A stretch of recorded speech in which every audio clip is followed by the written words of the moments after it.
So I'm gonna show you guys how to hook up your hard start kit to this AMRAD capacitor. I didn't see too many videos online, so I wanted to show you guys. This one is a 35.5.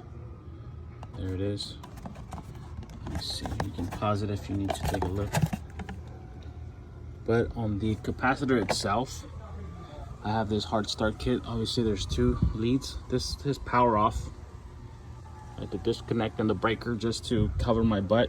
I made sure there's no power going. So anyways, because I know some of you guys are gonna bring that up, right on the capacitor it tells you. So hard start kit 2-wire, one goes to the white, and these are labeled, let me see, Herm. Common is in the middle, which is normally where you put that other side of the hard start kit. But with this one, CPT, that's where it goes on the orange one, and then your green is your fan. So that's how you hook up your hard start kit to one of these AMRAD with the CPT. Just wanted to post this. All right, thanks guys.